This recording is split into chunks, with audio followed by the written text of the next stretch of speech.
TV Bula no ar, o canal no YouTube da revista Bula. Eu sou o esteta Ademir Luiz e hoje vamos falar...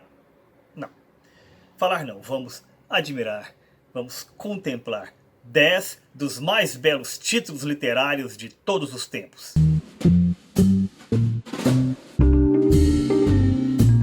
Depois do imenso sucesso de O Nome da Rosa, Umberto Eco escreveu pós-escrito ao Nome da Rosa, em que ele discute os caminhos que ele percorreu para a produção de seu romance. E ele trata o romance, sobretudo, como um fato cosmológico, ou seja, um ato de criação. E quando você cria, você precisa nomear.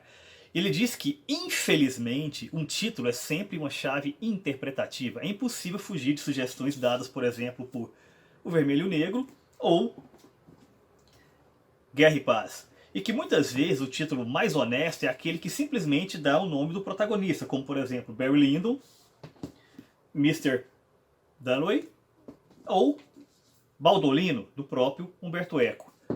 Às vezes ele diz que é preciso ser honestamente desonesto, como por exemplo Alexandre Dumas em Os Três Mosqueteiros, que claro é a história do quarto.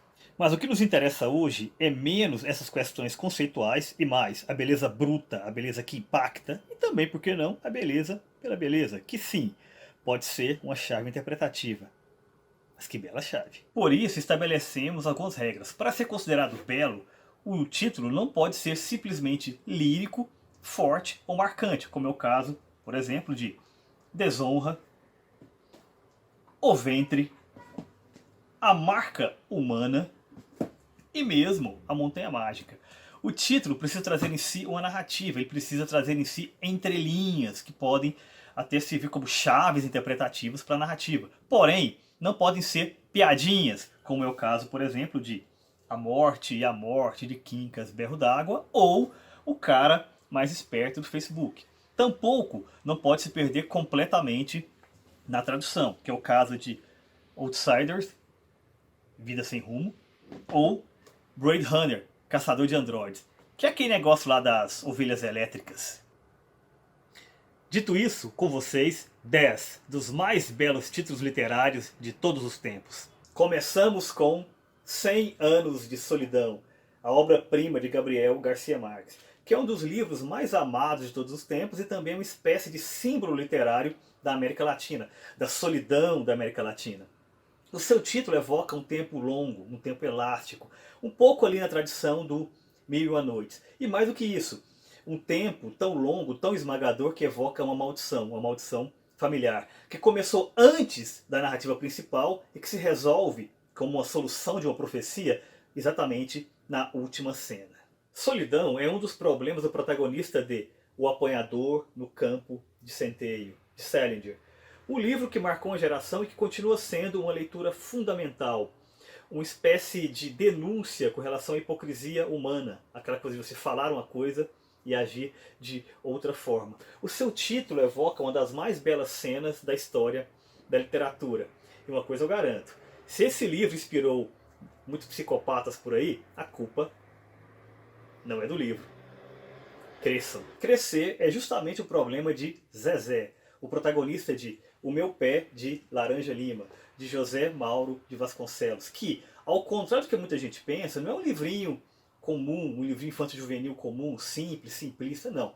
Ele é um livro complexo, com várias camadas interpretativas, e que o seu título nostálgico, né, O Meu Pé de Laranja Lima, evocando um passado belo e tal, ele serve como uma nota de contraponto a um cotidiano que é, no mínimo, pesado e que deve ser superado. Muitas vezes a superação vem pelo divã, mas outras vezes vem pela narrativa, e foi exatamente isso que fez Miguel Sanches Neto no belíssimo Chove Sobre Minha Infância, um dos melhores livros da literatura brasileira contemporânea, em que se mistura ali memória pessoal, memórias familiares, né? Dando um pouquinho de trabalho para o autor, inclusive, né? Procure saber dessas histórias, mas uma coisa eu garanto, foi necessário muita sabedoria para conseguir chegar nessa reflexão sobre si mesmo, nessa autoficção. Autoficção e sabedoria me remetem imediatamente a Os Sete Pilares da Sabedoria, de T.E. Lawrence, o famosíssimo Lawrence da Arábia. Quem nunca viu o filme, o melhor de todos os tempos.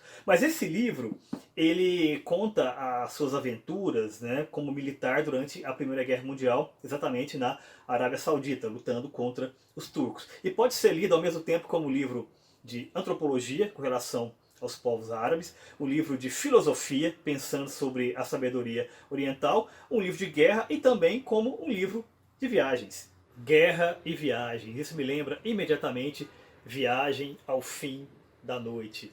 Um belíssimo título de Louis Ferdinand Céline, que foi um dos maiores canalhas da história da literatura, tão canalha que achava que Hitler tratava excessivamente bem os judeus, daí você já calcula, mas que era também um homem extremamente sóbrio e de talento. Neste livro, ele compara o ambiente de batalha, né, com o ambiente intelectual de Nova York, de Paris, mostrando que a mesquinharia, que as relações predatórias estão nos dois lugares.